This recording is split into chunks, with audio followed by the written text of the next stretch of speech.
3 points of contact when you're starting a saw. Handles between my legs.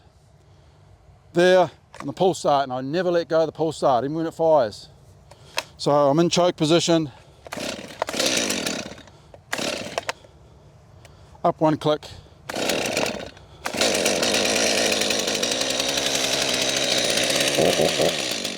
We don't do this.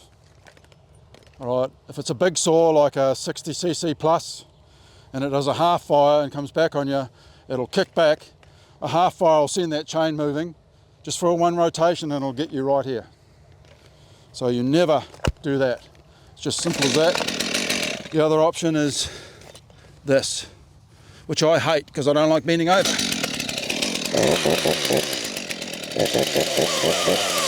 So I'll let my saw warm up.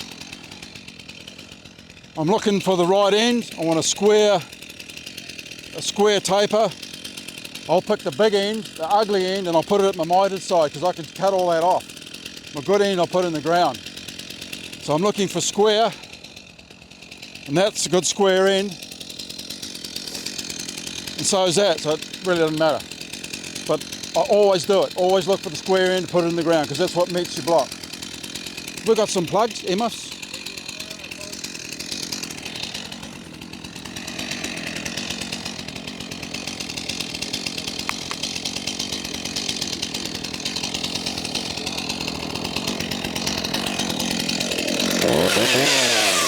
Full throttle.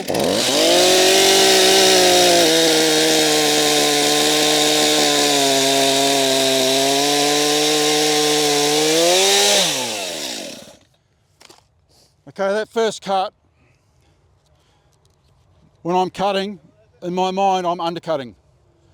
So I've let that saw cut and drop to the left.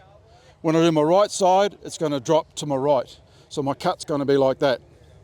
And the reason for that is we're cutting we're cutting a wedge. So it's a taper, always growing taper on the stay, and it's going to meet this at about 18 degrees. So when we do that, our nice square taper has dropped. So when we cut a square on that, because of that taper, our parallel line has now moved back. So we have to undercut to allow for when it moves back, it's still parallel. So we end up with a nice parallel square, parallel line, rectangular line to meet our strainer. So that one's been undercut.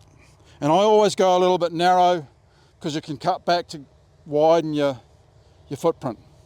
And I'll show you that.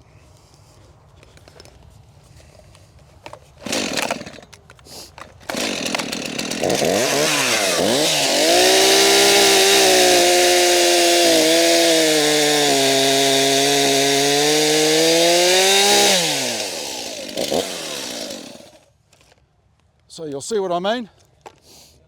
Okay, she's undercut and it's quite narrow, but I'm going to widen that by just coming back here when I cut it off.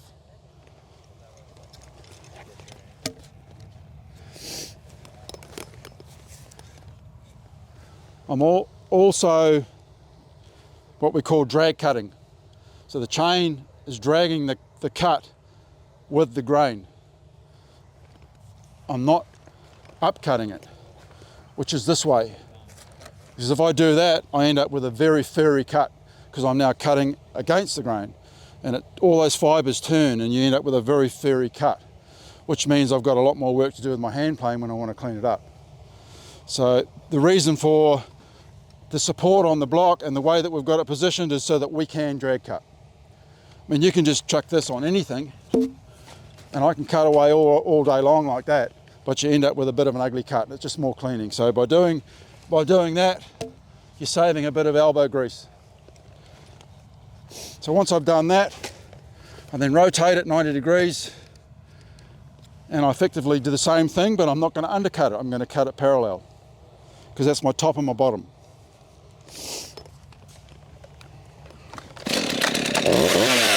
And I don't take so much off, I take less.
But don't worry about the bottom. Only do the bits you can see. And if this is a bit untidy, we'll give that a lick.